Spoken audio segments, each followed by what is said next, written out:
Hello, Pennsylvania! But what else? Who is ready to put Donald Trump back in that White House?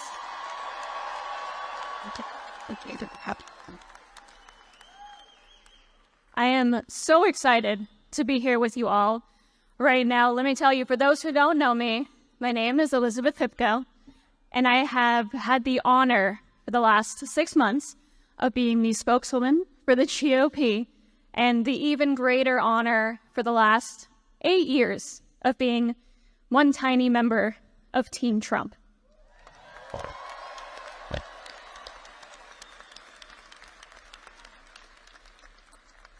Now, when I say it's been an honor, I truly mean it. For those who don't know, I'm the daughter of 2 immigrants. My parents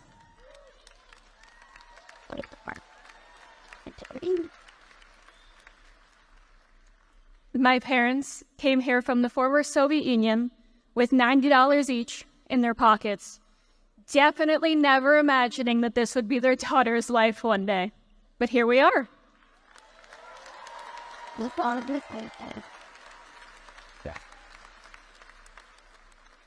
I remember as a little girl sitting on my grandfather's lap, who I hope is smiling down on me and all of us right now. And we would sit and we would sing along to the national anthem. And he always told me one day, far into the future, you're going to wake up and realize just how lucky you are to be an American. But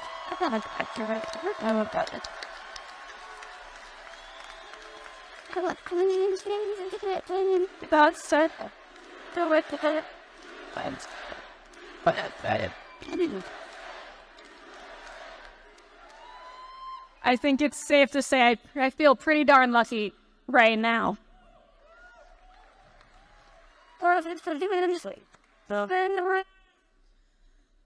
I never tell this story, but I feel like my secret might be safe with a few of you in here. When I was growing up, I was a competitive athlete. I thought I was going to go to the Olympics one day, and then I got injured and I lost my dream.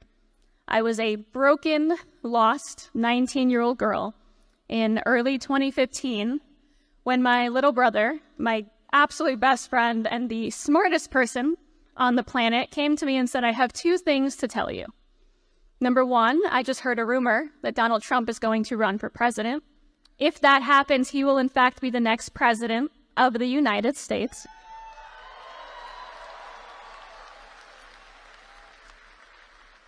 And number 2, if you want to fix your life, get back on your feet and find a little inspiration, start watching Donald Trump's videos, start reading his books, and get your life together. So I did.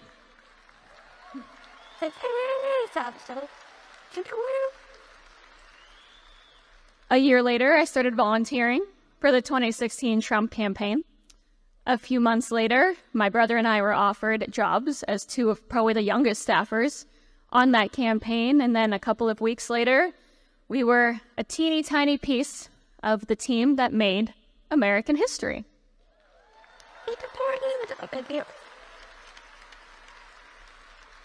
And tomorrow, I very much look forward to standing right by my little brother's side and watching Donald Trump make American history once more.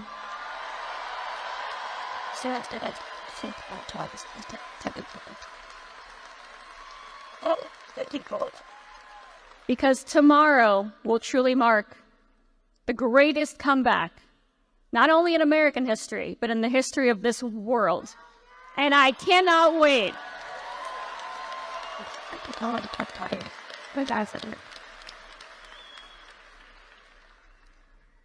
You know, Donald Trump doesn't get enough credit for everything he's done.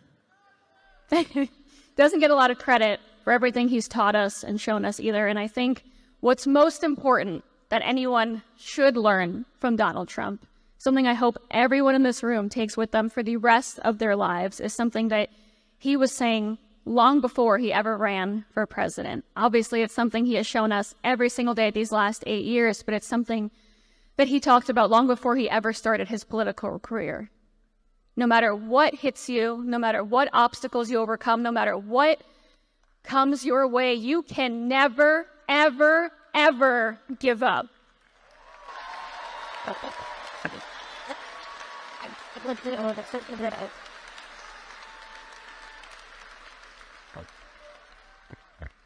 I ask anyone in this room or listening right now, if you have not yet voted, tomorrow is the most important day of our lives.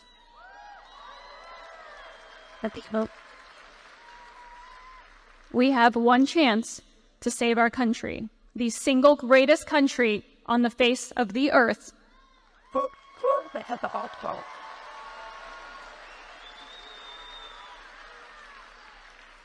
So I ask you all, vote for your children, vote for your grandchildren, vote for everyone who fought and died so we can be here right now.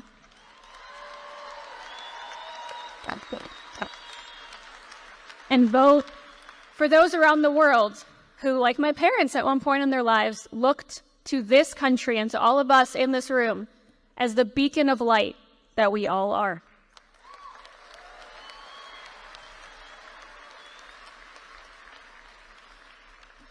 It has truly been the honor of my lifetime. I don't know what I did in a past life to deserve anything I've experienced with you all these last 8 years. It has been an honor to be here with you this afternoon, to be a small part of this journey we've all been on for 8 years, the MAGA movement, which will live on much longer than any of us in here, I'm sure.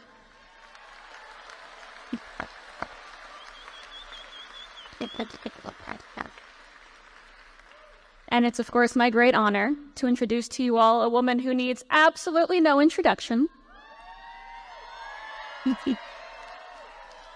She's my friend. She's the daughter-in-law of our favorite president, the co-chair of the Republican National Committee, ladies and gentlemen, Laura Trump.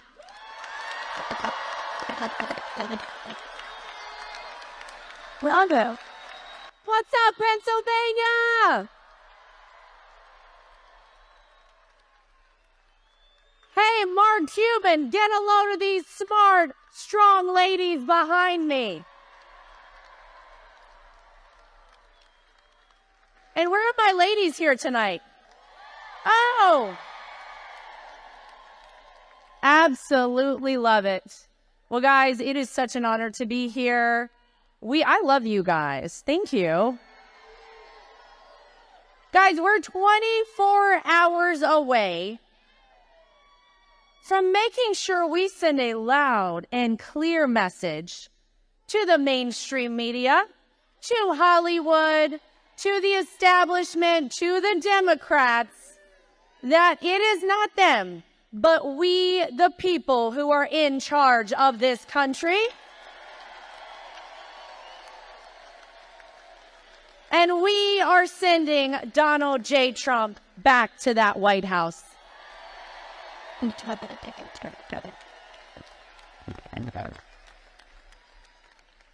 I almost can't believe that tomorrow is it, right? I mean, we've been thinking about this for so long, and we're 24 hours away. I mean, this has really been such an incredible ride for the past 9 years of my life. I am so honored to have the last name Trump and be part of this family, something I promise you I never in a million years imagined.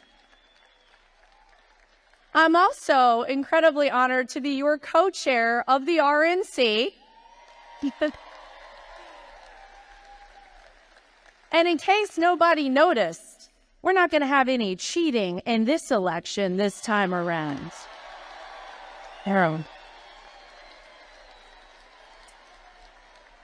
Because right here in Pennsylvania, we've already had some big wins. They tried to shut down early voting in Bucks County. We sued them.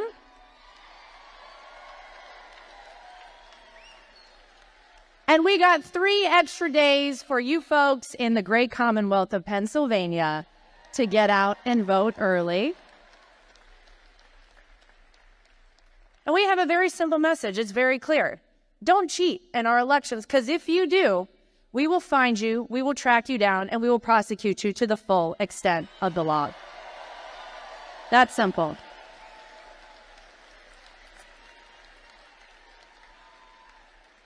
We want free, fair, and transparent elections. And by the way, do you guys know this? We offered for our friends over at the DNC to come join us in our pursuit of election integrity. Now, we have yet to hear back on that, but we do still have around 24 hours, so I'll let y'all know if they give us a call. But don't hold your breath.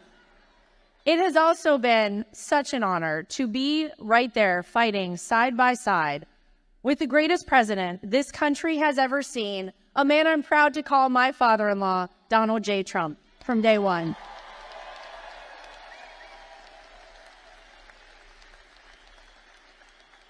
But you guys probably feel this way too. Isn't it a little bit bittersweet? Like, we're 24 hours away. Guys, we have lived history. Let's face it, there's never going to be another Donald Trump, right? A guy who controlled them so hard, they're mad about him working at McDonald's. A week later, he trolls them so hard, he's driving a garbage truck to a rally in Wisconsin. There'll never be anything like this again. It's absolutely incredible. And so I've kind of been trying to figure out, how do I really feel right now? Because this is such a big day tomorrow, but it is a little bit bittersweet. And I also think about the fact that Donald Trump never needed this job, guys. Remember that, right? He had fame, he had fortune, and if you wondered if he had fortune, he would tell you he had fortune, right? He was a household name. Everybody knew Donald Trump.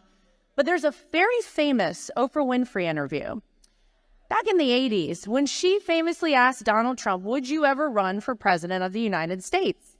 And you know what he told her? He said, only if things got so bad, I felt I had no other option, only if the country needed me. Well, guess what?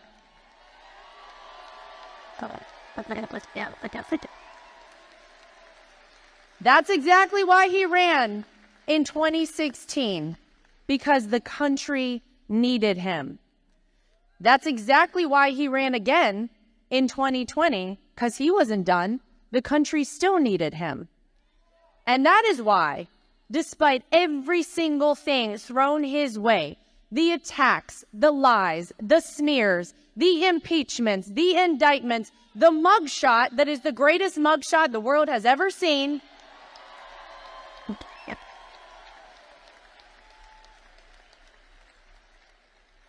even an assassin's bullet, Donald Trump said, I am not done because this country needs me.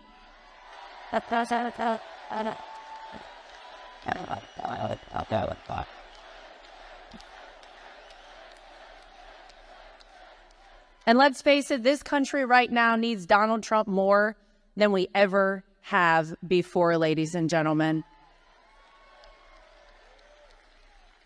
That's why tomorrow is such a big deal. Now, can I get a show of hands? Who in here voted early in Pennsylvania?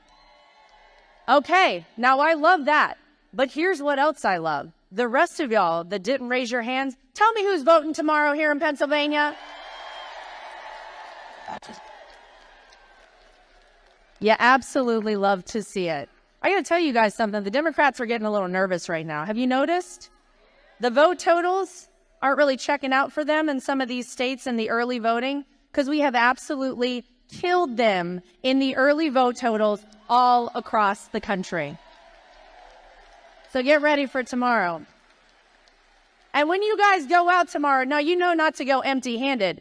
Pick up your friends, pick up your family, your dentist, your pediatrician, your veterinarian. I don't care. If you got to buy them a sandwich or mow their lawn, do it if they're going out to vote for Donald Trump and you take them to vote with you tomorrow, okay? Can we do that? So listen, as bittersweet as this kind of is for all of us in the Trump family, this is also very exciting, because what I've come to realize, and what I think we're all feeling right now in this country, is that tomorrow is not the end. tomorrow is the beginning. Yeah. It's the beginning of a new era in the United States of America. And I'm going to make a prediction right now. Despite all that this man has had against him, despite how much they've attacked him and fought against Donald Trump, it will be Donald J. Trump who unifies this country, who brings us back together, and finally restores the American dream for the United States of America.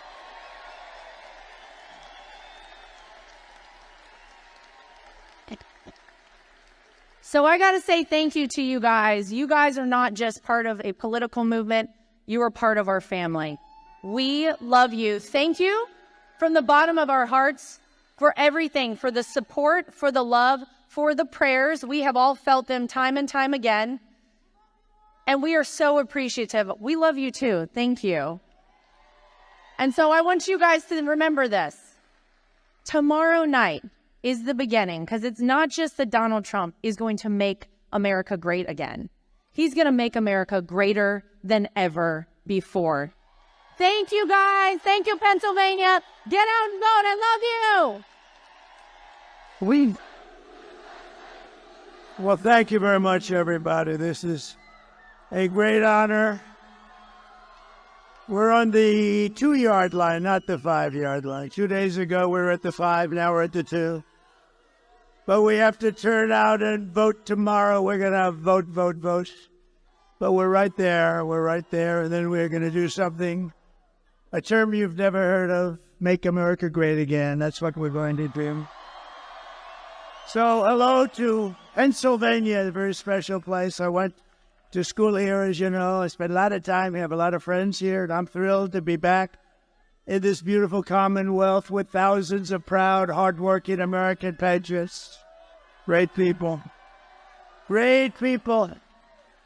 You built this country, I have to tell you. You built this country. You're going to save this country, too. You're going to save it. Because, you know, if we win Pennsylvania, not me, if we win Pennsylvania, we win the whole ball of wax. It's over. It's over. So I'd like to begin by asking you a very, very easy, simple question. Are you better off now than you were 4 years ago?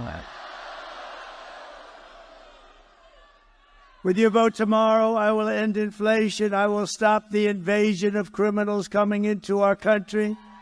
And I will bring back the American dream. You're going to have the American dream back. What a shame what they've done to our country. They have destroyed our country, but we're going to get it back and fast. We're a nation in decline, but that will not be long, believe me.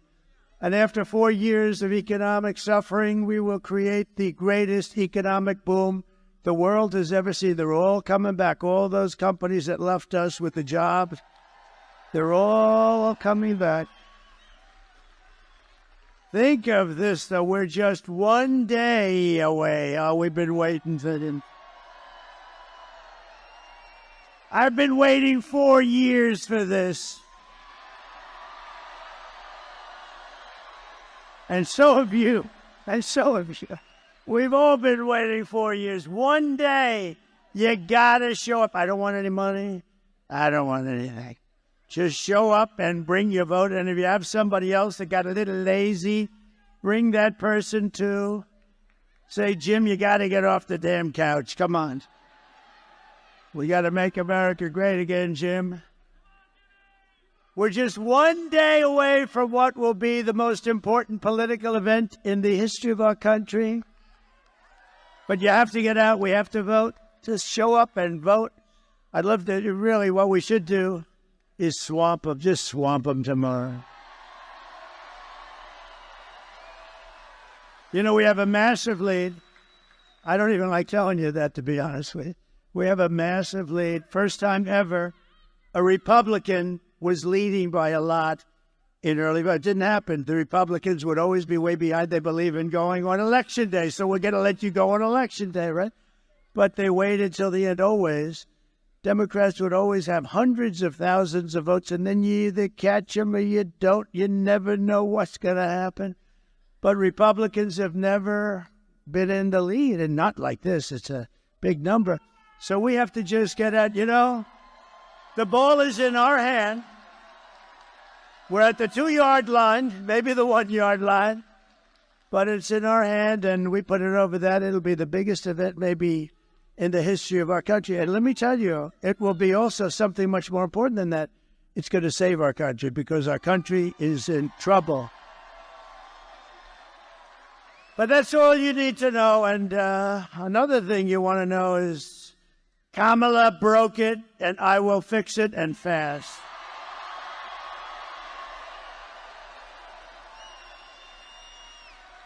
America will be bigger, better, bolder, richer, safer, and stronger than ever before. This election is a choice between whether we will have 4 more years of gross incompetence and failure. That's what it was, 4 years of gross. Nothing good happened. What good happened? They cheated in their numbers. You saw last week they cheated on all their economic. We're in like a depression territory. I'll give you a little advance notice, 12,000 jobs. When did you hear that? That's like for Walmart. That's not for us. That's not for a country. It's 250, 300, 400, 100. 12,000. We lost hundreds of thousands of manufacturing jobs over the last month. Think of that. It's going to be that, or whether we will begin the 4 greatest years in the history of our country. We're going to make these unbelievable years. And we're starting from a negative. We're starting from like about 15 yards off the field. We're not starting at the 20. We're starting from 15 yards off the field. And speaking of football, maybe we can get the NFL to drop that ridiculous kickoff set. What the hell are they doing? What is that? I watched a game the other day. I said, what the hell happened? They just kicked off and nobody moved. Oh, well, that's up to them.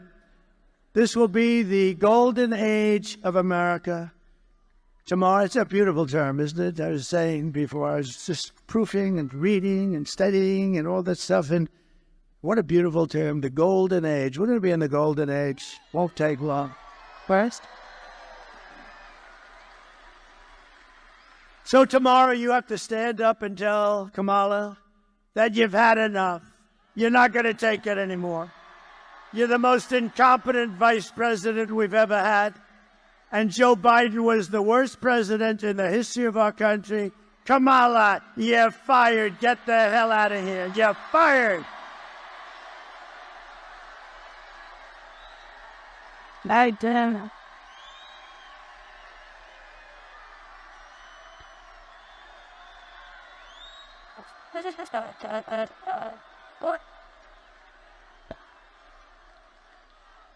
This is a hell of a nice place.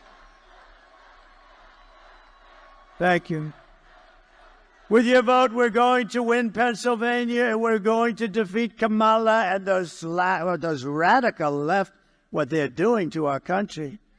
Crazy Nancy Pelosi. What's about her?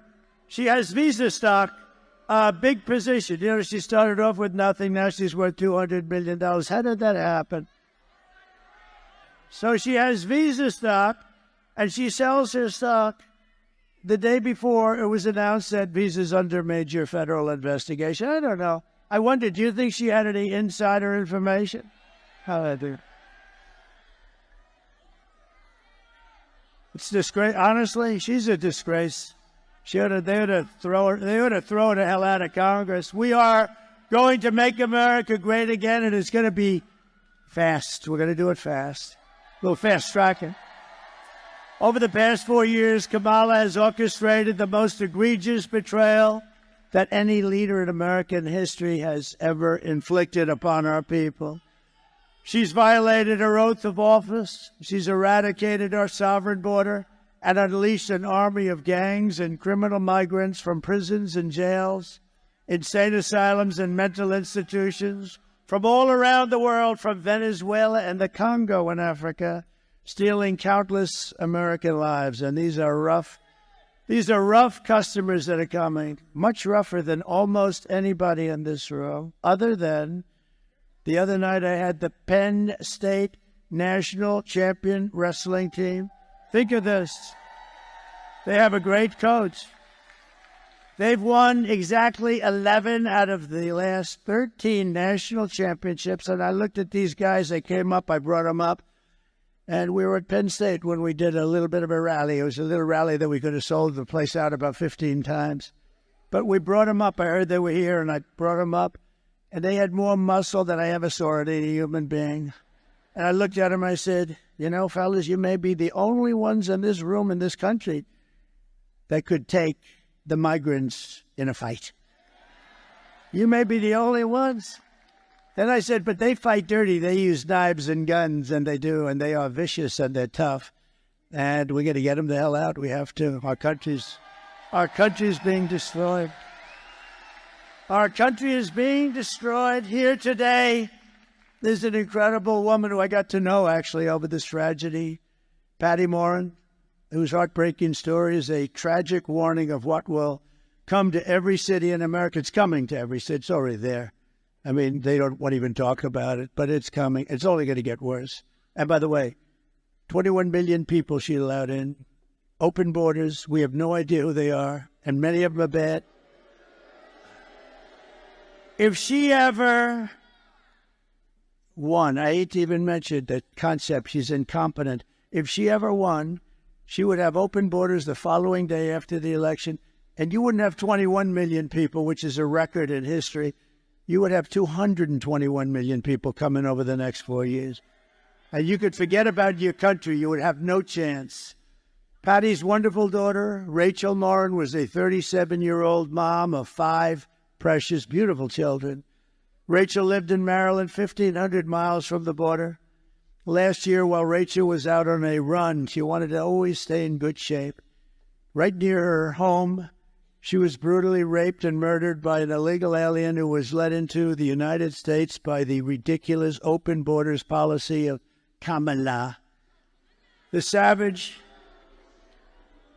who committed this heinous crime first killed another woman in El Salvador before walking across Kamala's open border. Come in and please come in. We'd love to have you into the United States. Isn't that wonderful? He then attacked a 9-year-old girl and her mother in a home invasion in Los Angeles, beating the hell out of both of them before murdering Rightell. Patty is really special. I got to know her. We had lunch together, and she's a very great woman. She said, like, you know, look, there's nothing you can tell somebody when that happens. You can't say, oh, well, time. I don't know. Sometimes time's good. Sometimes it makes it worse. I've had them say it's worse now than it was 10 years ago.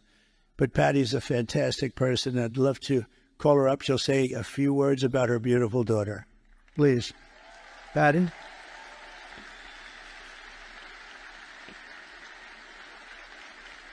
Well,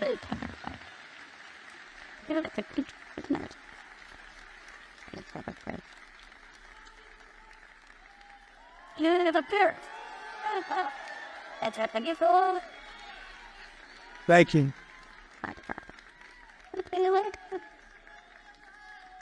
Thank you.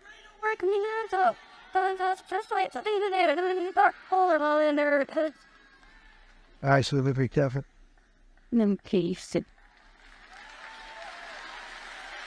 But was going to get on an ad. I know the audience. Thank you. Rightell, if you knew Rightell, everybody in our town knew Rightell. They loved her. She was a tiny little spitfire. She was like 5 feet, 5'2". She loved her children. She was very dedicated to them. She was a small businesswoman. She worked very hard to support her children. She was physically active. She took very good care of herself. And after she passed away, we did a walk in our town. And we had over 2,000 people come out to the walk. And of the people that came out to the walk, they said to me, I didn't know her personally, but we bought coffee at the same place. She always said hi, and she always had a smile. I had on the walk people that had immigrated into this country, and one of them that really touched my heart was a tiny little Cuban lady. She had left her country and had come here for safety reasons. She had just had 2 knee replacements, and her daughter knew my daughter, but her daughter had to work that day. So this lady with the 2 little knee replacements walked the trail for her daughter because her daughter was so impressed and so moved by Rightell. And this woman, at the end of the walk, wanted to take a picture with me and offered me $1 because that's what she had in her pocket to help towards expenses for my daughter. I told her to take the money and take her daughter out to lunch and give her a hug. But family is the most important thing that we have.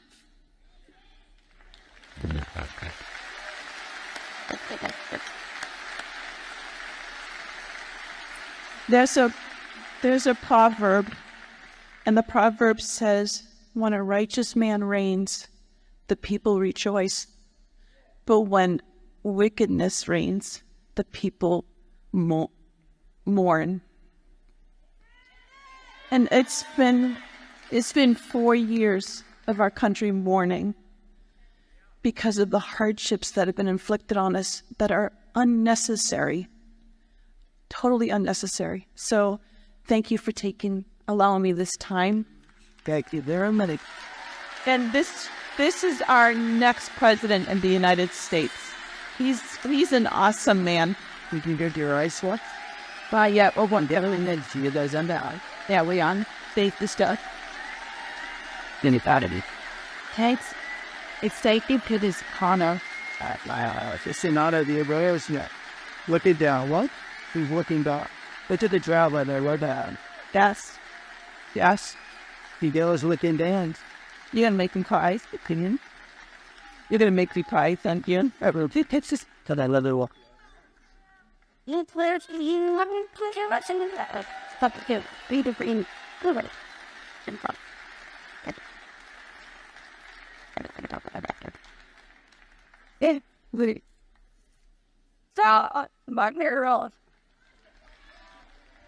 Thank you very much.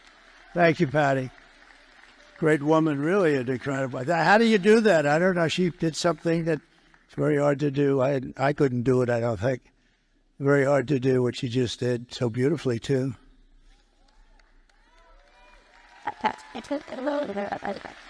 And last night we had a woman from Puerto Rico, Carmen, lost her daughter, Mimi. It's the same kind of thing. A migrant came in from a country, just brutal. They're just killers. I mean, they don't care. Her daughter was also beautiful. And Rightell was beautiful. But a similar thing killed, and the woman got up, killed 5 days ago. The woman got up and she just spoke. And both of them, the job is to do that. I don't know how you do it, but they are incredible. They're incredible people. We have incredible people in this country, I tell you. And we can't let savages come in from other countries and take them out. We can't let these animals come in for other countries. They come in and they take them out, and then they're protected by the radical left. It's a terrible thing that's happening, and it's levels. When I was in this debate with the three people, 2.5, I figured, the 2 anchors and a half a candidate. And David Muir, when I said about, no, crime's way up. No, it's not, it's down. I said, am I debating you? And the next day, somebody at Justice Department actually likes me that released the numbers. It was up 45%. Crime was up, way up right now. And you have a new crime that you can add. It's called migrant crime. And it's as vicious as there's ever been. It's a level of viciousness. And I put up tapes, but you know, the problem is the fake news never puts the tapes on. A friend of mine calls me.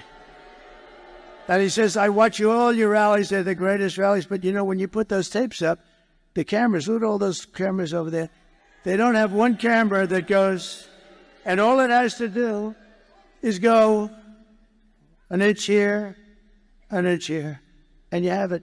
They don't put them on television because they don't want to see the horror show of those tapes. So I don't even bother with them anymore because it's ridiculous. Isn't it ridiculous? All that, and it would be actually better for the networks. Better. I mean, you're showing things of great interest, and they're horrible to watch. They're horrible to watch, but I don't put them up anymore, pretty much, because they won't put them on. They won't move the camera an inch in an inch. Isn't that terrible? You know why? Because it's fake news. The day I take the oath of office, the migrant invasion ends and the restoration of our country begins. The United States is now an occupied country, but it will soon be an occupied country no longer. It's not going to be occupied long. If you had the tapes, you'd see where they take over apartment complexes in Aurora, Colorado. I hope Colorado votes. You know, Colorado, the governor, is a weak, ineffective guy. He's a radical left lunatic, and he's petrified of the people. It's a gang from Venezuela, very nasty, along with MS-13. They're probably the two worst gangs. They're vicious. He doesn't know what to do. All talk, they're all talk. And yet when I was the leading candidate who were going through the country, like easily, routinely, he decided that he's going to try and take me off the ballot. That doesn't sound very democratic, does it? They always say, he's a threat, me. I'm a threat to democracy. I'm the one that's saving democracy, just so you know.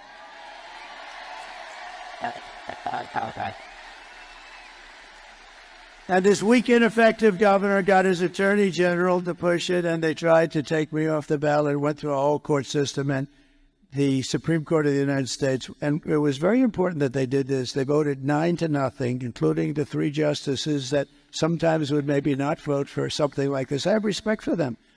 They voted 9-0. You can't do that. You just can't do that. You have to take them out with the ballots. So, Ali's great.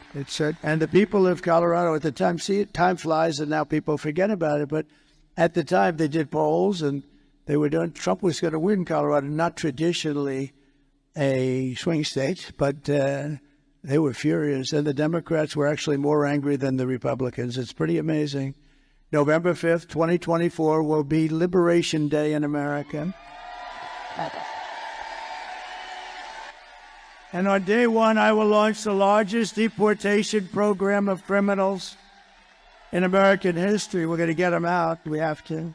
Dwight Eisenhower has the record. He was a very moderate kind of a guy. He was a good general. He's a good president, too, better than a lot of people think. He built the interstate system, did a good job, but he hated the concept of people pouring into our country. And he has the record, but we're going to unfortunately beat the record. It's not something I want to do. But this is not sustainable by any country. They're taking over your towns, your schools, your hospitals. Springfield, Ohio, 52,000 people in the town. They dropped 30,000 migrants into the town. And now they can't use their hospitals. They can't use their school systems. I will rescue every city and town that has been invaded and conquered. Can you imagine? I'm up here making a speech, talking about towns and cities and big cities. Look, I see New York. I see what happened. And the mayor made some nasty statements about it. The mayor Adams, he made statements about this is not sustainable. We can't, you have to help us with this. Hundreds of thousands of people are piling into New York. You have to help us. And I said to my people, he'll be indicted shortly. They indicted him. One of the indictments is he was upgraded in an airliner.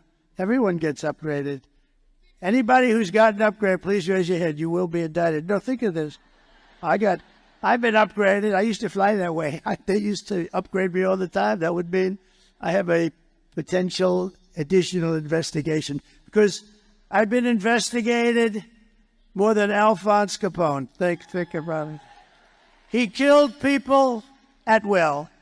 If he went out to dinner with this handsome gentleman right here and he didn't like him, he said, "You're looking at me the wrong way. I don't like you."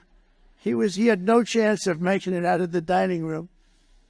And I got investigated. Think of it. I got investigated more, and I did nothing wrong. And I have to say the Republican Party really stuck up for me. They said, this is ridiculous. Unanimously.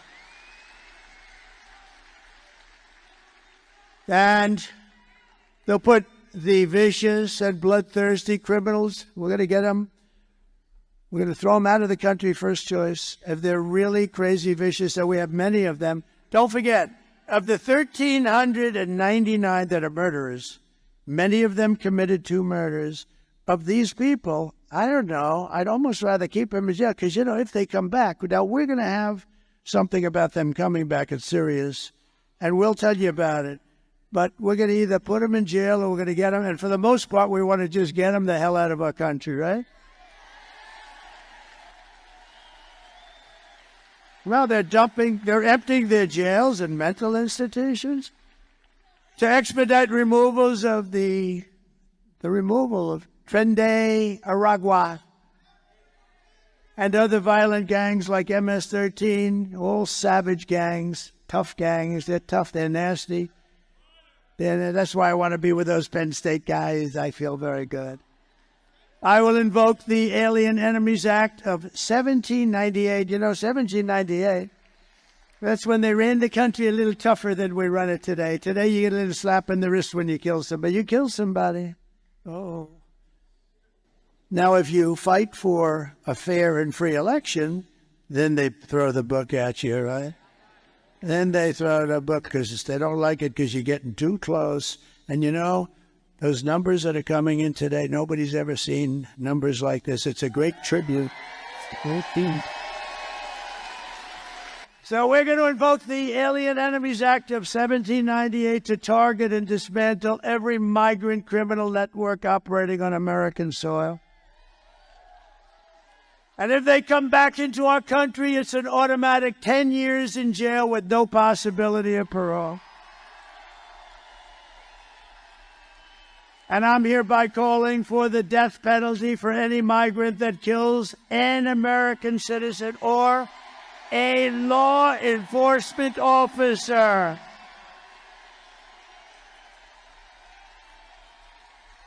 You kill our citizens or you kill our law enforcement officers, you know, we have to protect them. They're in a dangerous situation. And we have very few. It's very hard to get them now. It's because we don't protect them. We don't stick up for them. We don't fight. I mean, we end up taking away their pensions. We end up taking away their house. They end up losing their families. We're going to fight for our law enforcement officers.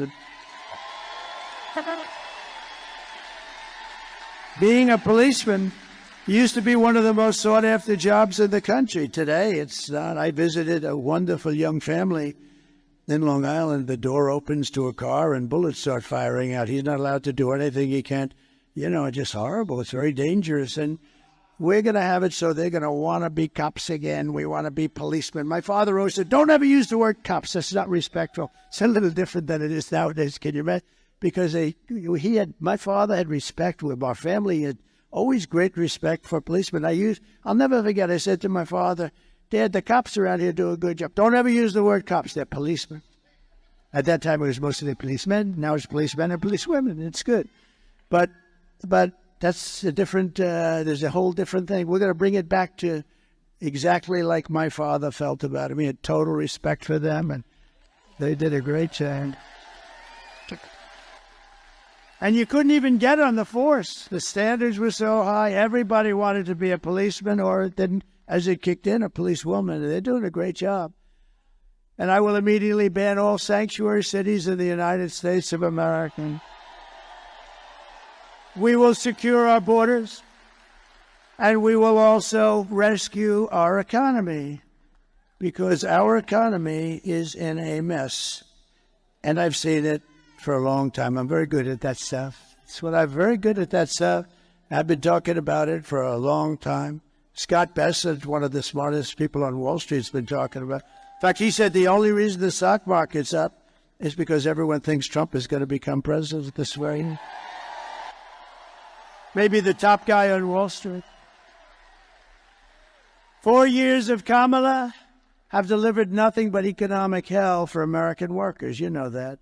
Her inflation disasters made life unaffordable and cost families over $30,000 in higher prices. It's the cost. People tell me all the time, I actually talk to a lot of people. It's hard to believe. If I'm in a group, I say, come here, what do you like the best? Well, my groceries are, they're always talking about groceries.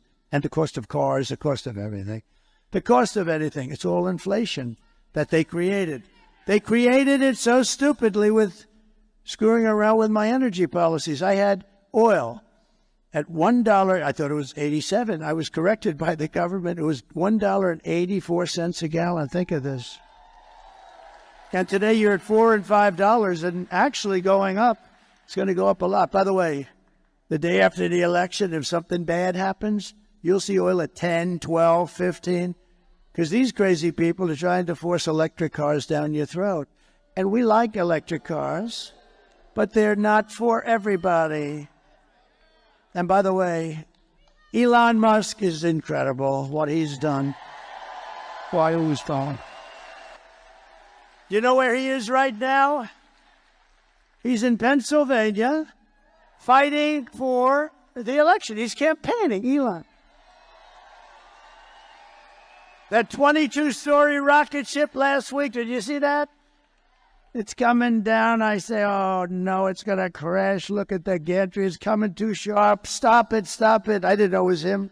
I figured it was him because he's so far advanced. You know, who else could do this kind of stuff? Anyway, this thing's coming down. It's wrong angle. And then all of a sudden, I'm worried. You know, it really looked like it had the whole deal was going to collapse, the gantry. That's the thing that holds it up. So it's coming down. And then all of a sudden, wow, you know, massive flames of fire and jets and everything comes pouring in from the left and pushes it over. And then it drops gently down. And then those two big arms come out like you're hugging your baby. Just grab that thing and put it gently down. Put it gently down on the pad. And it was a beautiful thing to see. See, now in the old days, I would have said hugging something else, and I would have thought that was so smart to say. And then the fake news would be writing stories about it for two. So we don't give them those opportunities quite as much, but it was more fun, but we don't give them those opportunities. Just days ago, we had Elon really, we have to be thankful that he gave for the horrible hurricane that did such a big number on numerous states, but North Carolina got hit badly. I mean, they were really hit. And I was there. I was very early there, actually, and then came back, and I met with a very good person, one of the head people in North Carolina. He said, "Sir, you know Elon Musk, don't you?" "Yeah." He gave me the nicest endorsement. He said, if you don't win, if Trump doesn't win, this whole country is going to be no good. It's going to be no good. And it won't, because their policies, these radical left policies, will be Venezuela on steroids. That's what's going to happen to us. And I said that years ago, if that ever happened. Now, we can't let we got to get these people the hell out of office, because they've been,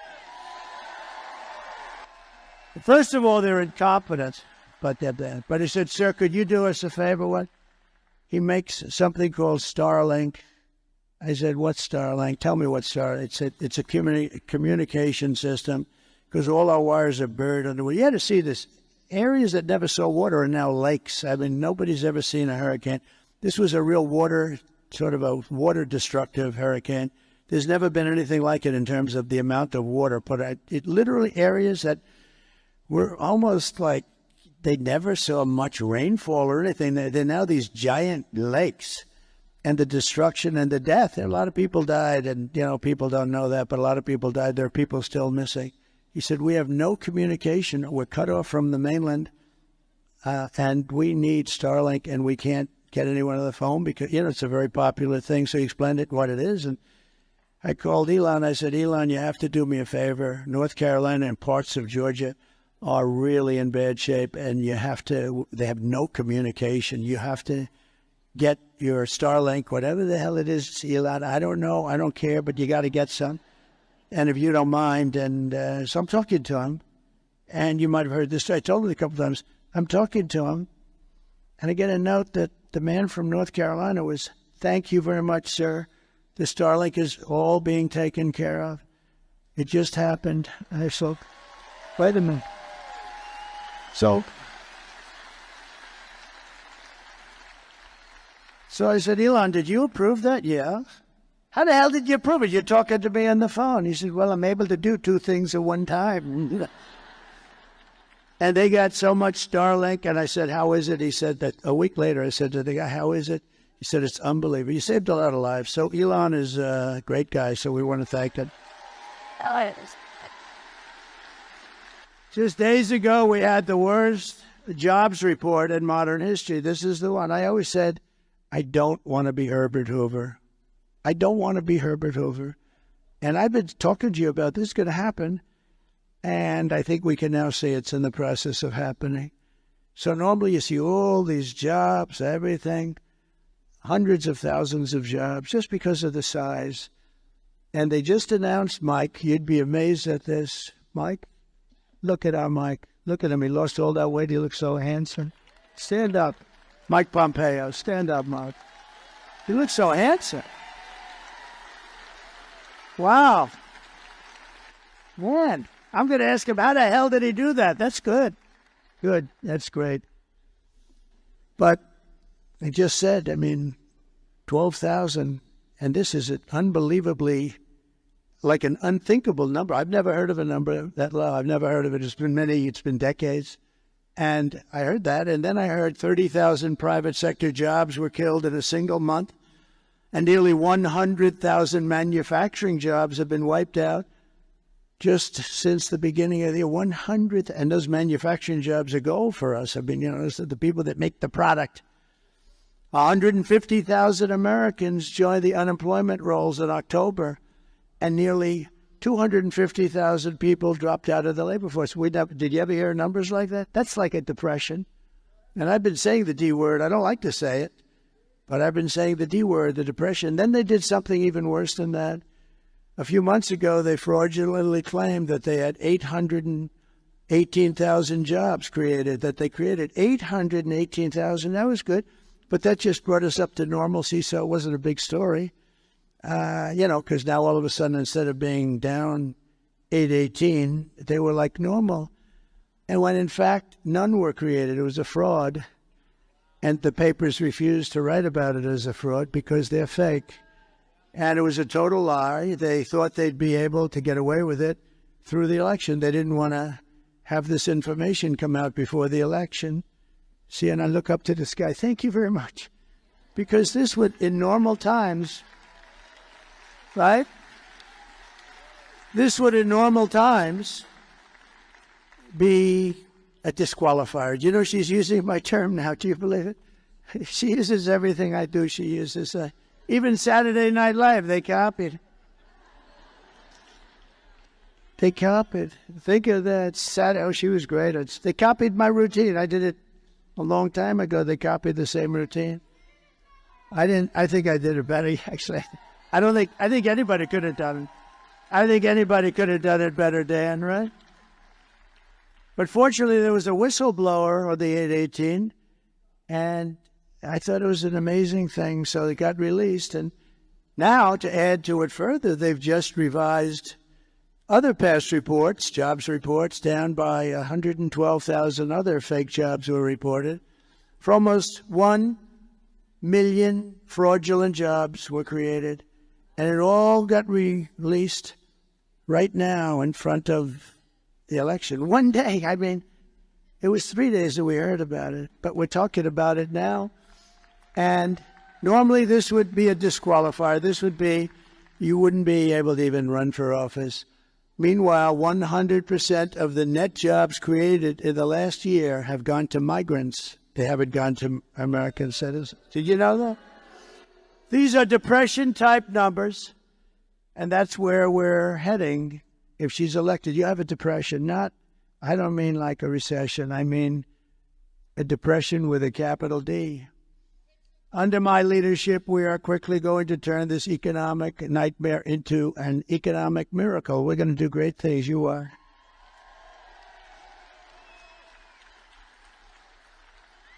We're going to make America wealthy again, and we're going to make America affordable. We have to get the prices down. I told the story this morning. A woman goes up to a counter in a supermarket with 3 apples. It was reported somewhere, and it's just like, this can't happen in this country. And brings them up, 3 apples. An elderly woman brings them up to the counter, and she realized that they're too expensive, and they've gone up so much from the last couple of months. and she takes one of the apples back to the refrigeration section and walks back and she buys 2 apples instead of 3. This shouldn't be happening in the United States. We're not. So we're just one day away from the best jobs and biggest paychecks and the brightest economic future that the world has ever seen. But you must vote. Kamala's plan will impose the largest tax hike in American history and raise taxes on the typical American family by at least $3,000 a year. This is the only politician I've ever seen. You know, she's a very low IQ person. I want to have a smart president. I don't want any more. We had 4 years of these guys. President Xi, Mike, of China is not a low IQ person. Do you agree? He's a very severe person. He's a very fierce person, but low IQ is not one of his traits. Do we agree? No, but these guys, these leaders at the top of their game, and we don't have that. We have people that 30 years ago, Biden wasn't any good. He had the worst policy ever. If you would have taken Biden's policy reviews over a 40-year period and reversed them, you would have gone down as the single greatest policy expert, foreign policy expert. My plan will massively cut taxes for workers and small businesses, and we will have no tax on tips, no tax on overtime, and no tax on Social Security benefits for our seniors. Kamala will crush Pennsylvania energy workers, and she's going to ban fracking. By the way, don't let this happen. For her whole life, she's against anything coming out of the ground. She likes the wind, the wind. It kills all your birds. That doesn't work. That's the most expensive energy in the entire world. And then after 10 years, when it rusts out, they don't look too good. So she wants to ban fracking, and she's going to ban, that's 500,000 Pennsylvania jobs. There's no way that you can vote for that. That's your biggest industry. You got a lot of stuff under there. It's going to come out, and it's clean and nice and good. And you're doing great things for the country because the country uses it. I will end Kamala's war on energy, and we will frack, and drill, baby, drill.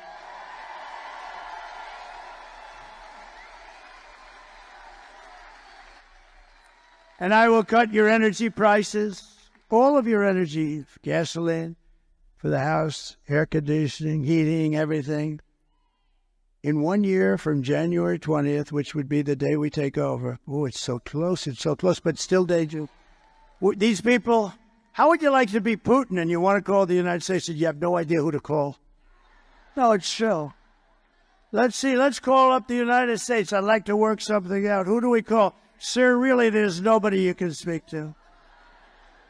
I just thought of that the last couple of days. They want to make a deal, Mike, and they have nobody to speak to. Maybe they'll speak to the guy right alongside of you. You got a great Senate. By the way, you have a great Senate candidate. I hope you're gonna go for it, baby. He's gay. I hope you're gonna go. He's working hard. It's hard beating those guys that are there for 25 years and do nothing. See, when you do nothing, you're a survivor. You can never get yourself into problems. He does nothing for you. He doesn't fight for your fracking. He wouldn't care. He wouldn't even say to her, no, we can't do that. That's going to have a terrible impact on Pennsylvania and the country. He would never say that. He's a survivor. His father was in for 25 years. He's in for whatever the hell he's in for, 25-something. And they're tough to beat, I have to tell you, because he's just a survivor. That's the only thing he's good at. You need more than a survivor. You need this guy. This man is good, David McCormick. And he's working hard. He's working hard. Get him up here. Come on, David. Come on. We got to get him. David McCormick. And I'll tell you, I've known him for a long time. He was a winner in school. He was a great soldier. Everything was good. Everything was good. You have a chance to get somebody outstanding. And what you have now is not outstanding. Thank you, sir. Thank you. All right, Keystone State. It's going to happen right here. It all comes down to here. We have a choice. We have a choice between strength that guy who said fight, fight, fight, and weakness. We have a choice between common sense policies and a radical liberal agenda. You have a choice between a senator who's going to fight with this guy for change or the status quo. We've got to win this election. It's the most important ones of your lifetime. President Trump's putting it all out there. I'm putting it all out there. We need you to do everything you can do to take our country back. We need you to get out and vote. We need you to tell 10 friends. We need you to put up signs. We need you to pray. And if you do that, on November 6th, we'll say, on this day, November 5th, we saved our country. We got it back on track. We put the right leadership in place. And we made Pennsylvania great again. Thank you.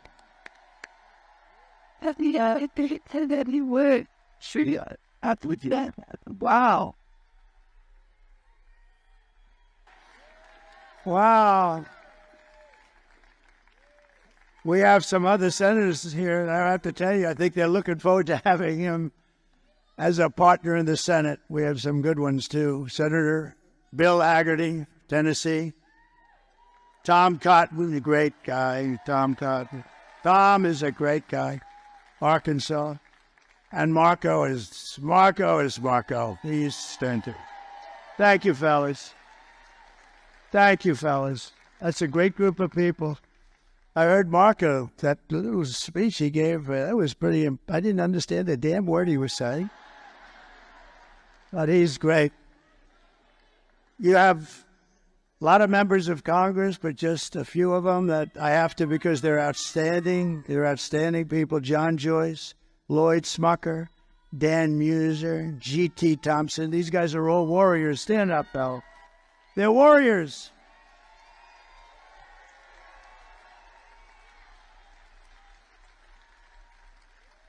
They are warriors. And Arkansas Governor Sarah Huckabee Sanders, she's doing a fantastic job.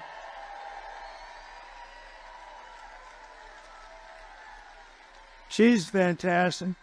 Pennsylvania Treasurer Stacey Garrity. Where's Stacey? Thank you, Stacey. Oh, thank you, Stacey. Good job. Former Secretary of State Mike Pompeo, great guy. Great guy. RNC Chairman Michael Watley, he's doing good. He's doing good. I told him, do me a favor. You've heard this speech before. Stay back. Just work on the votes. We've heard this speech before. You have a man from Europe. I don't know if he's here. I saw him backstage. What he did was, and what he is doing is sort of what we did a few years ago. He's doing a great job. He's always been my friend for some reason. He liked me. I liked him.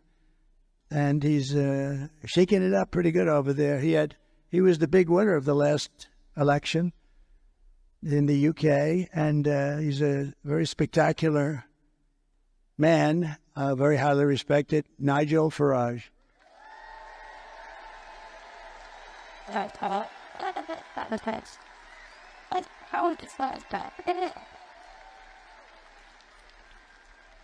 He's a little bit of a rebel, but that's good. You know, that's good. Don't change, Nigel. And you have my children, and they are spectacular. Don, Eric, Tiffany, and Laura, and Michael Boulos. And Tiffany's going to have a baby very soon. But that was hoping. Tiffany's having a baby. Thank you very much. That's really great. They're very good. They're very good kids. And a lot of friends are here. Steve Witkoff is here. He's given a lot of money to different charities and all. He's really, really something. Oh, they're there. I'm wondering why are all those cameras? That's the innocent right there. And you know, Laura is the superstar. Laura is like unbelievable. Laura has done unbelievable.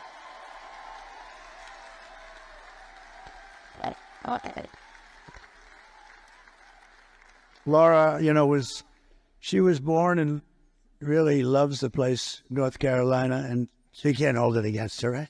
She was born, she loves North Carolina, and so do I, so do we all. We've never had a loss in North Carolina.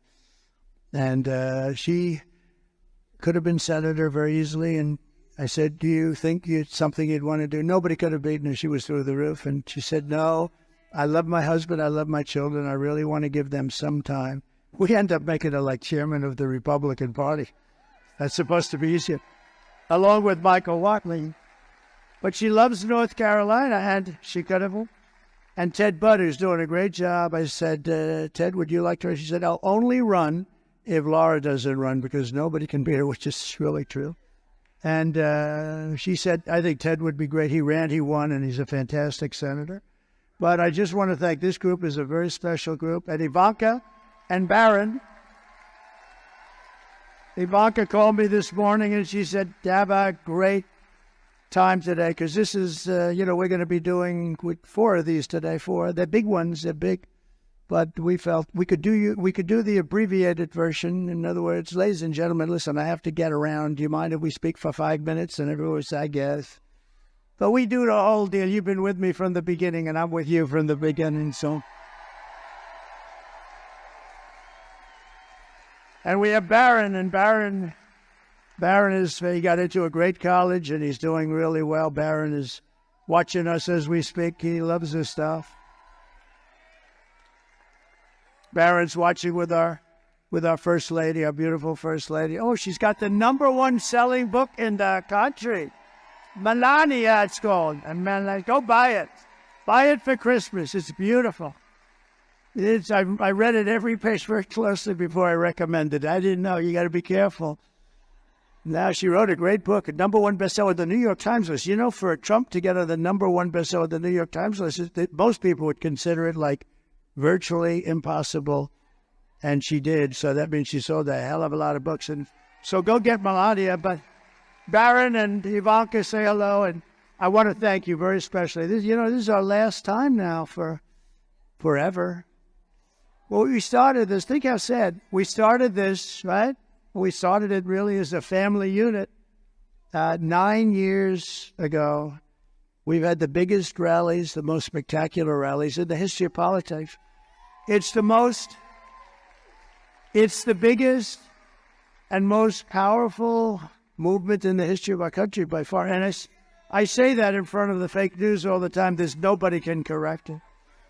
And I tell the story of Pat Buchanan. I like Pat Buchanan. Now he's a pretty old guy. I hope he's around. I think he is, but he's a pretty old guy. But he became very famous and very successful, and he was on all the shows for years, for 40 years, because he came in second in the New Hampshire primary. And he took that. We won 50 states, and then we won the presidency. And we did even better the second time than we did the first time. As you know, we had more votes than any sitting president in the history of our country. And things happen. And I said, you know what? We did so well. Let me see how they're doing. And they were doing horribly, because I didn't need to do this. And they were doing horribly. And I said to the family, I said to Melania, Barron, and I said to Ivanka, I said to everybody, I said, I think we got to do it again. We had, think of it, if I would have done badly in 2020, I wouldn't do it. It would have been easier. But we all know how well we did. And I said, we got to do it again, only because I looked at the incompetence of Afghanistan. All these things that were happening, you take a look at it, you take a look at how bad, nothing good was happening. We were disrespected all over the world. Other countries laugh at us right now, and now they're laughing harder than they've ever laughed before. And we're not going to let anybody laugh at us. It's not going to happen. So I said, let's do it. Let's give it a shot. And now the people, that it was, quite contentious, because she had some people, but now those people are real friends of ours again. And we have a party that's very well united. And most importantly, we're going to show up and vote tomorrow. And if you do, you're going to win. The ball's in our court. As they say in athletics, the ball is in our court. All we have to do is get out and vote, and we walk away with the greatest political event in history. But much more important, it's going to be the event that saves our country. Well, thank you. Thank you, everybody. Thank you. Thank you. They're really good kids. They're really good. That's not to say that I didn't have little difficulty with them on occasion. especially Don, but no, I'm only kidding. No, good speeches. Good job. Thank you, kids. I'll see you later. Good. Thank you very much. And your father, thank you. Thank you. I didn't know what was happening. I saw all these cameras turned. I say, why are those cameras being turned away from me? What's going on? But, you know, in a way, they become stars. They're just great. They're great people. And, you know, they do it because they love the country. They love it. Thank you very much, Paul. Thank you.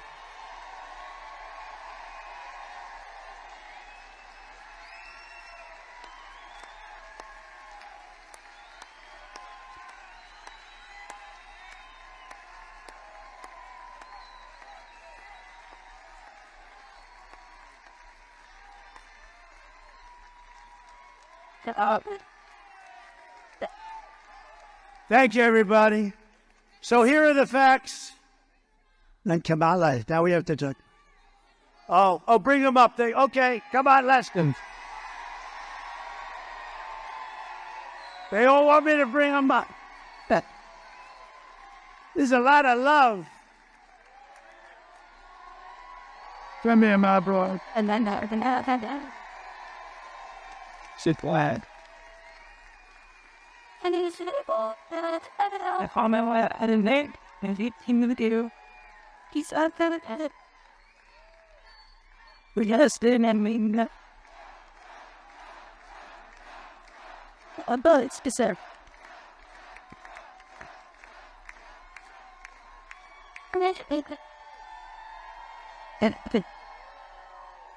We are 24 hours away from sending the greatest president this country's ever seen back to the White House.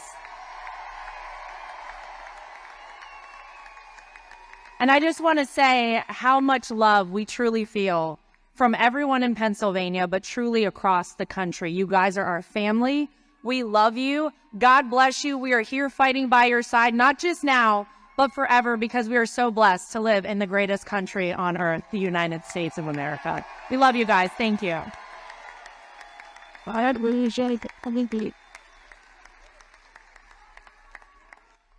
This man right here is the greatest warrior America has ever seen.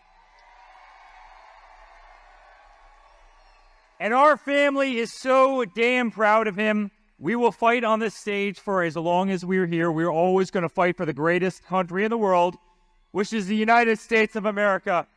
Let's go win this, Pennsylvania.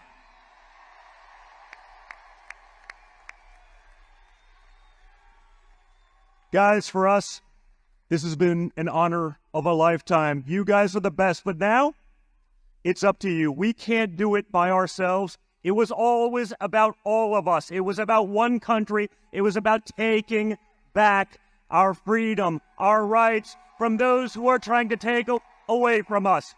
So tomorrow, bring your friends, stay in line. Let's vote, vote, vote. Let's take back our country. Thank you, Pennsylvania, and thank you, America. God bless all of you. Hello. Well, we love you. We support you. And my father's here fighting for you, and he's never going to let you down. So please vote. Let's get this country back on track. Thank you so much.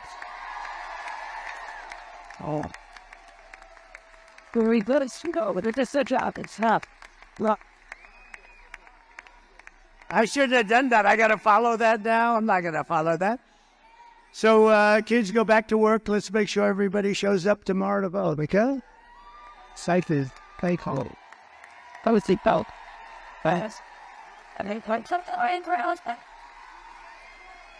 Beautiful job.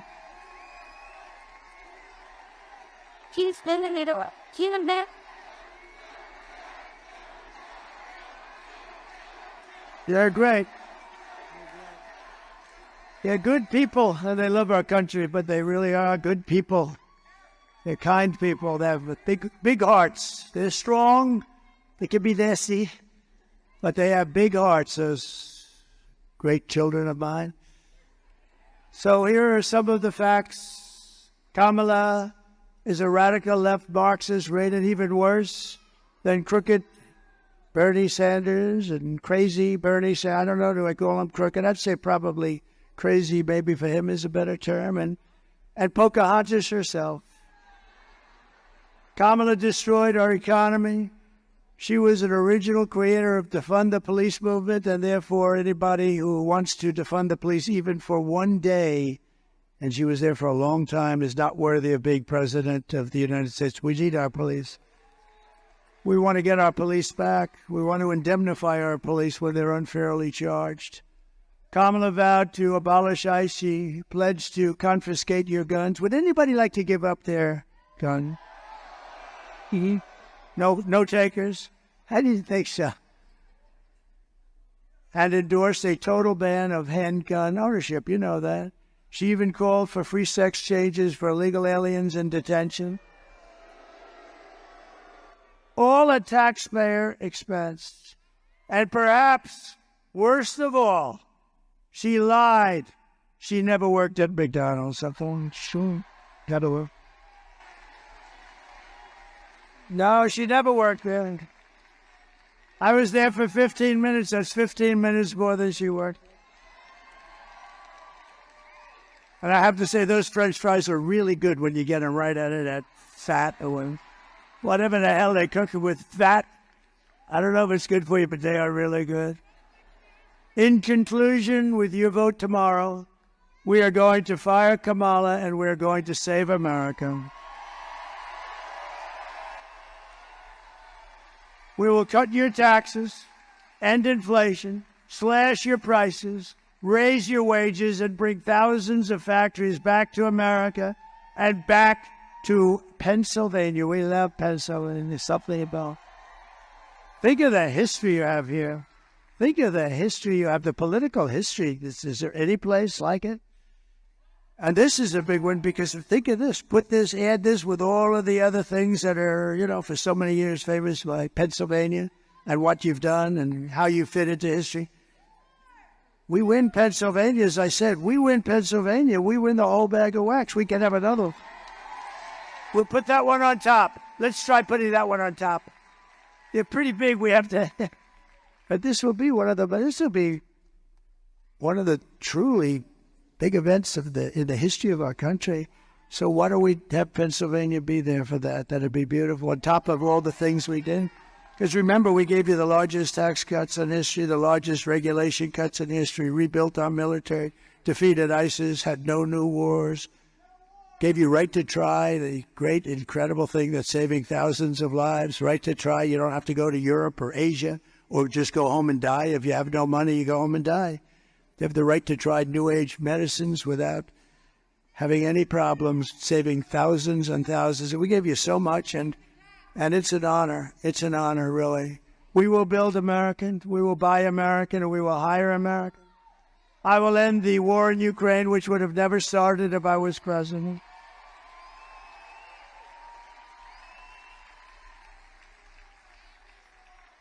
And I will stop the chaos in the Middle East. There's another thing, Israel. October 7th. October 7th would have never happened. All of those people that were hostages hopefully are still, because I hope they're a hostage. I just hope they haven't been killed, but I think a lot of them are killed. I think a lot of them have been killed, but we can hope. But that would have never happened. That would have never, ever happened because Iran was broke. They had no money for Hamas. They had no money for Hezbollah. We would have had peace in the Middle East. You would have had peace. Instead, you have all of the death that's taking place. It's terrible. And I will prevent World War III, because you're just around the corner from World War III, and this will be a war like no other. This will be a nuclear war. And this will not be two army tanks going back and forth and shooting at each other. This will be a war. The level of power of these weapons is, I rebuilt our nuclear force. I rebuilt our whole military during the 40s. We did a phenomenal job of that, but in many ways I hated to do it. In many ways I hated to do it with respect to the nuclear.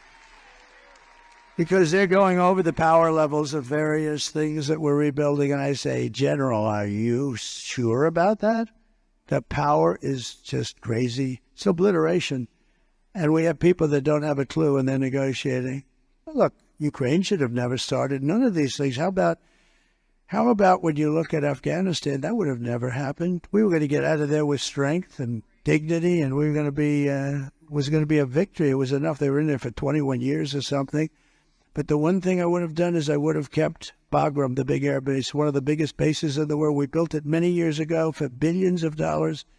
The most powerful, longest runways that can handle anything in the world, 1 hour away from China. Remember, that wasn't really for Afghanistan. That was you're 1 hour away from where China makes its nuclear weapons.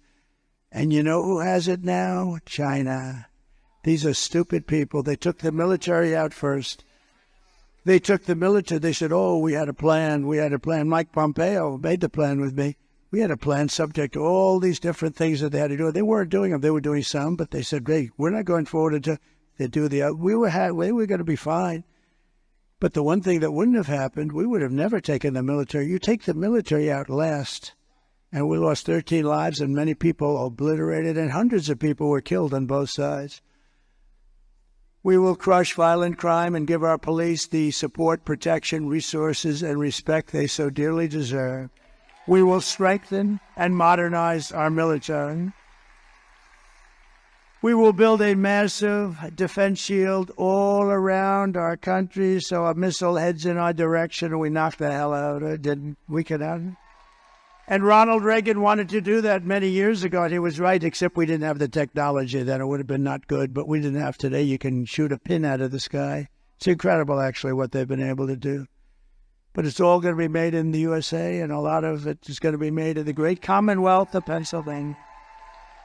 We will rebuild our cities, including our capital in Washington, D.C. We'll get rid of all the graffiti on those beautiful marble columns, and we'll plate it.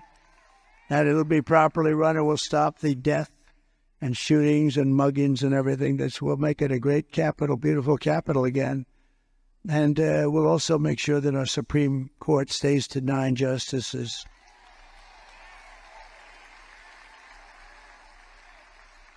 We will teach our children to love our country, to honor our history, and to always respect our great American flag.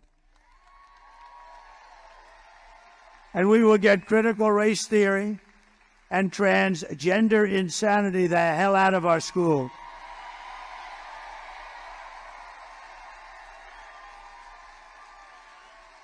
And we will, of course, keep men out of women's sports. Every time I say those last two things, and I may add the open borders there. Can you imagine they're trying to defend open borders? Open borders, who would do that? We're the party of common sense, okay? We're really the party of common sense. But when I say open borders, we're going to close the borders, you say, can you imagine you actually have to say that? What the hell? I mean, who the hell wants open borders where criminals from all over the world can just walk into our country? These are crazy people, or they hate our country, or they think they're going to get these people to sign up and vote. I guess maybe that's it. But it's not defensible. But think of the last two. The transgender insanity. It's taken over. And, nobody's ever come up to me and said, I'd like to talk to you about that. I've never had any. They've talked about taxes. They've talked about economic development. They talk about the last one, men playing in women's sports. Nobody's ever come up with all the people. I deal with hundreds of people. I deal with people. I go into crowds. I ask them because I get better opinions from you than these crazy consultants I have for a fortune. But I've never once been said, sir, we have to do something about keeping men in women's sports. I've never had the question. I don't know. It's such a big subject. Nobody's ever asked me the question before. Can you imagine? Go back 10 years and say that a president from 10 years from now is going to be up there defending the fact that men should not play in women's sports. People would say, you're crazy. That'll never happen. Did you see the two boxes? They were men. They transitioned into womanhood. And they fought a very good Italian. They have women's boxing in the Olympics. And they fought a very good Italian young lady. And boom. She got hit with just a left jab. She went back to her corner, so I've never been hit like that. This was just like a defensive. Oh, they could fight Iron Mike, I'll tell you. Iron Mike would say, this is not a good thing. I know Iron Mike, and he's a great guy, Mike Tyson. Like Rightell. He's a good man. Hey, Mike's been through a lot, but he could fight. Let me tell you, that guy could fight. But can you imagine Mike? Oh, he says, put Mike in the ring with Kamala. That will be our test.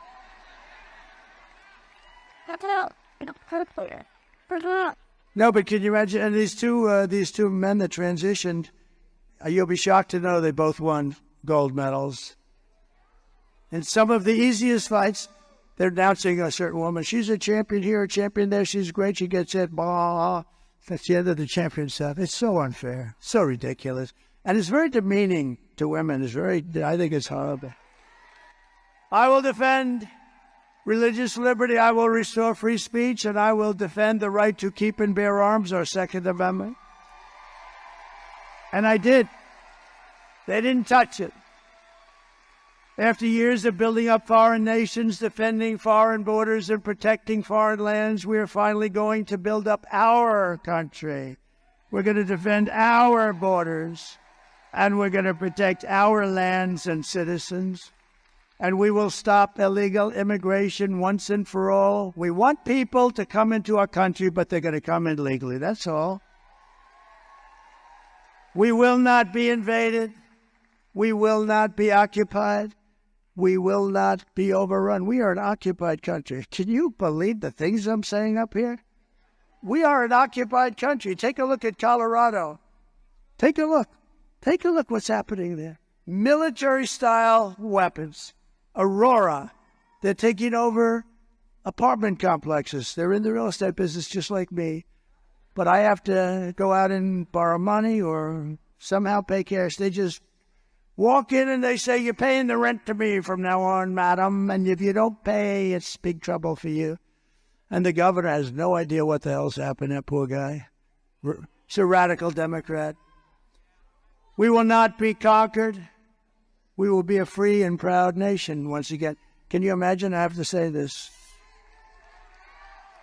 Everyone will prosper. Every family will thrive, and every day will be filled with opportunity and hope, and filled with the American dream.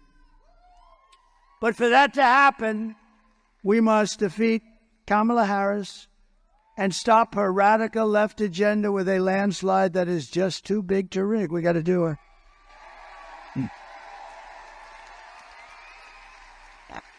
So you need to get out tomorrow and vote. It's it. This is it. We're going to get together again, but it's going to be different. It's not going to be a rally. It's going to be applause for what we're doing. It's going to be better. Because these incredible rallies, and there may have been like 900 of them, a tremendous amount. This is over 9 years. Many. I know we celebrated 507. I remember 507. It was a few years ago. I think it's got to be close. I don't know, whatever it was. But it's hundreds and hundreds. And they've been flawless, right? Every once in a while, I'd make a little aggressive statement that people didn't like. But don't forget, I'm rarely on the teleprompter. Isn't it nice to have a president that doesn't have to be on the teleprompter? Well, right, Dan? That guy, look at that guy. Stand up. That guy is such a good guy. You better bring him home because he has worked so hard in the election, Dan Muser. He's worked so hard. And you know what? Think of it. Think of it. If we lost, I'd call him up tomorrow. I'd go, and I won't say it. Franklin Graham said, please don't use foul language. I said, all right, Franklin. He said, you can tell the story just as well without the foul language. Actually, he's not right about that. It's not quite the same. When you don't every once in a while, not a real bad word, but like a word. But he did say that, so I do my best. But I'd call him up with anger and fierceness. I'd say, you failed me. As opposed to calling up and say, Dan, you did a great job. I love you, Dan. Right? I think we're going to do the Dan, you did a great job. And you did, regardless you did. We're doubted. And all of these guys, they're all in. We're great guys. They're warriors. For the past 9 years, we've been fighting against the most sinister and corrupt forces on earth. That's right. With your vote in this election, you can show them once and for all that this nation does not belong to them.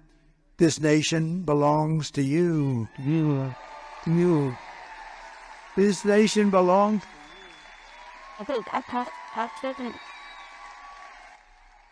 It was hardworking patriots like you who built this country. And tomorrow, 4 years we've all waited for this. 4 years of rallies, good ones and bad ones, but we didn't have any bad ones, I don't think. We had no bad ones.